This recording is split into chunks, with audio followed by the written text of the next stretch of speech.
Meus amigos e minhas amigas, hoje, dia 6 de abril de 2020,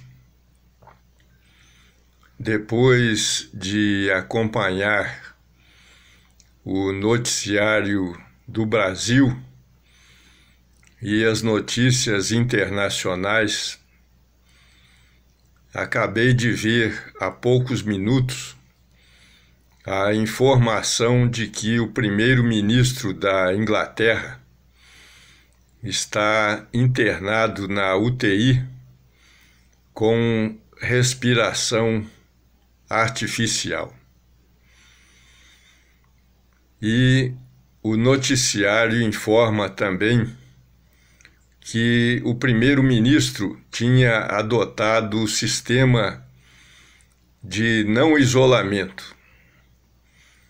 E o resultado a nível de Inglaterra é de praticamente 5.000 mortos em virtude da infecção pelo coronavírus.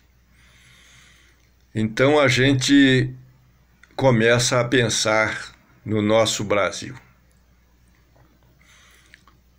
Vi também há poucos minutos um vídeo gravado por uma pessoa, um vídeo amador, gravado aqui em Juiz de Fora, no calçadão da Rua Alfield.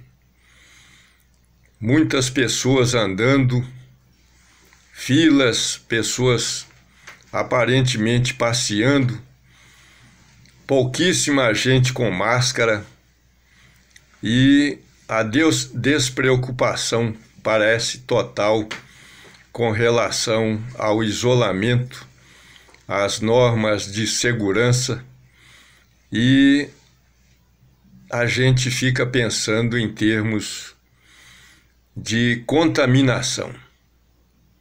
Ninguém consegue se isolar totalmente.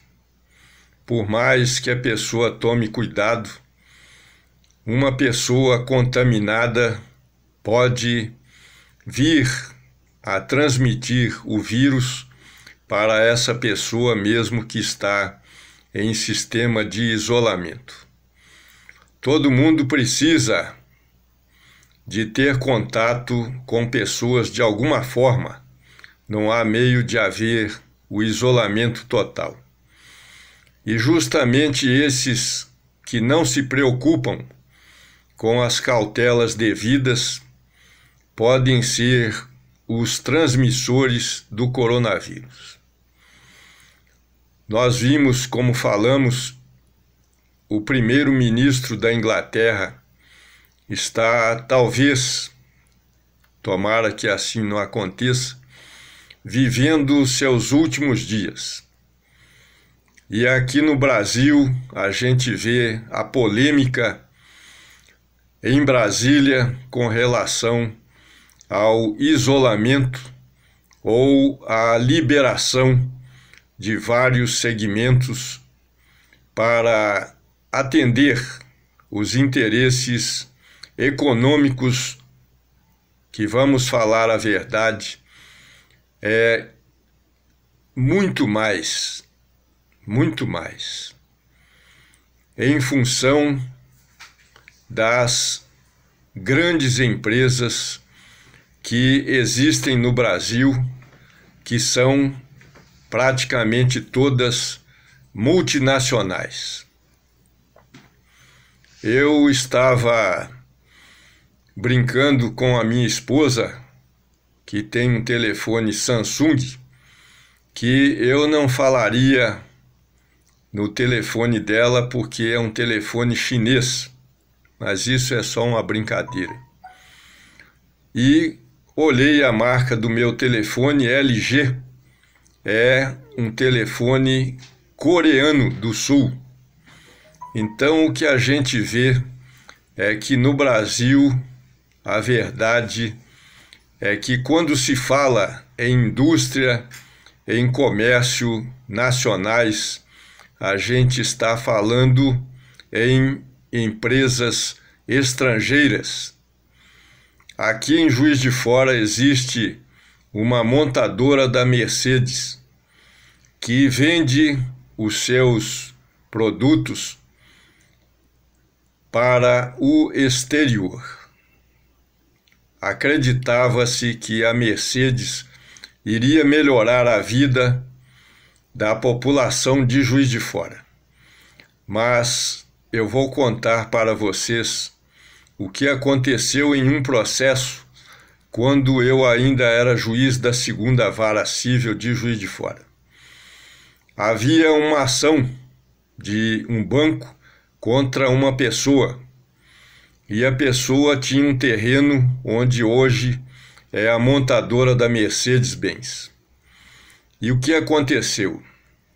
Foi feita uma primeira avaliação e foi dado um valor. Na época não havia nada de Mercedes aqui em Juiz de Fora. Era um terreno comum. E foi feita uma avaliação, um valor X. Depois, quando surgiu a notícia de que seria instalada a montadora da Mercedes aqui em Juiz de Fora, quem pediu a avaliação, a segunda avaliação, foi o dono do terreno, porque acreditou que o terreno iria valer mais, devido à perspectiva futura de instalação da montadora da Mercedes. Então, o outro engenheiro, o que fez a segunda perícia, arbitrou o valor em 2x.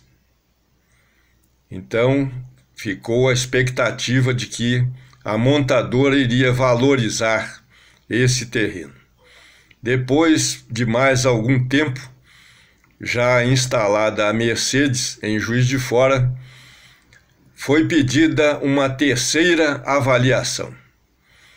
E quem pediu foi o banco credor e o perito, que foi um outro perito, um terceiro perito, chegou à conclusão de que o valor não era nem de X, e sim menos alguma coisa do que X. Ou seja, o terreno tinha sido desvalorizado. E assim a gente vê, meus amigos e minhas amigas, as multinacionais destruíram praticamente a cidade de Mariana, destruíram a cidade de Brumadinho.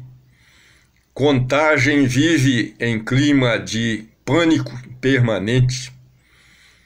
Inclusive, eu e minha esposa paramos de ir a uma pousada que fica em Congonhas, e Congonhas sofreu um tremor de terra.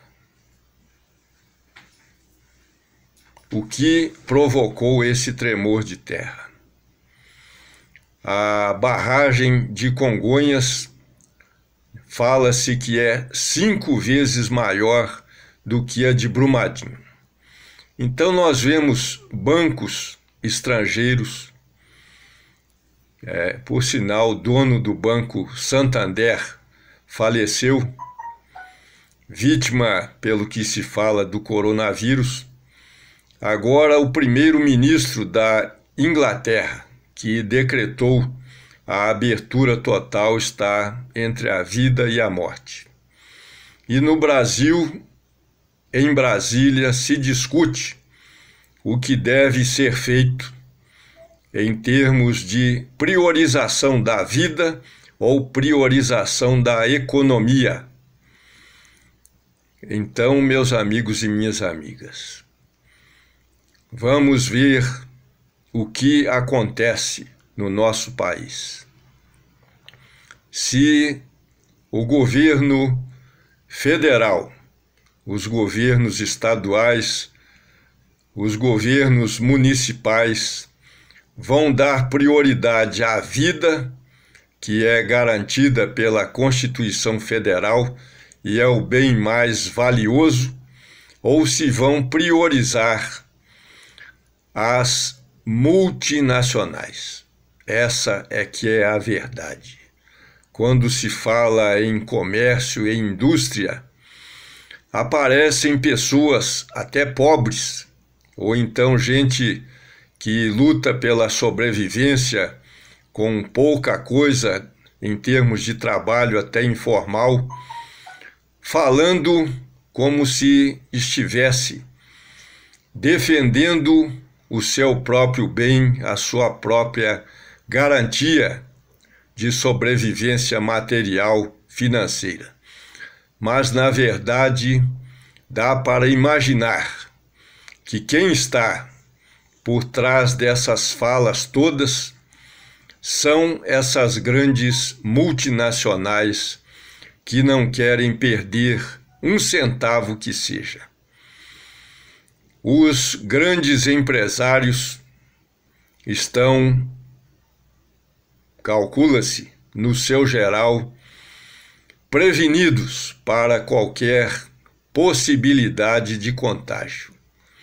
E o povo está aí fazendo carreatas, fazendo mobilizações, procurando pressionar os governantes para voltar-se à economia normal, à movimentação normal de dinheiro, de trabalho, e nós poderemos ser uma nova Itália, uma nova Inglaterra, um novo Estados Unidos. Vamos orar, pedir a Deus para que nossos governantes se vejam como pessoas comuns e não como emissários de Deus que determinam a vida e a morte dos cidadãos que votaram neles, acreditando que seriam lembrados em uma hora como esta.